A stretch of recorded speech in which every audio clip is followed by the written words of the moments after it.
சுப விரயம்னா என்னென்ன?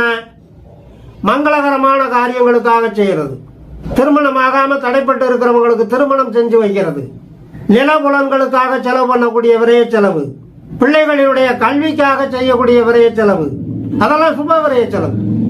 வீடு வாங்குறது, நிலம் வாங்குறது, வண்டி வாகனங்கள் வாங்குறது, இதெல்லாம் சுப விரயங்கள், மங்களகரமான செலவுகள்.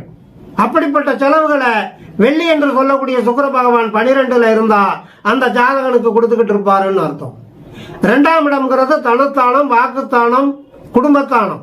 அப்ப குடும்பமும் ஒருத்தனுக்கு செல்வம் தான், வாக்குங்கிற கல்வியும் ஒருத்தனுக்கு செல்வம் தான். தனம், செல்வம் சேர்றதும் அவனுக்கு சொத்து சுகங்கள் சேர்றது, இது எல்லாமே தானம் தான். கேடில் விழுச்செல்வம் கல்வி ஒருவருக்கு மாடல்ல மற்றையவை என்பார் வள்ளுவர். அப்ப ஒருத்தன் நிறைந்த கல்வி அறிவை பெற்று இருப்பதே ஒரு செல்வம் தான். அப்ப அந்த இடத்துல குரு பகவான் அமர்ந்திருந்தால்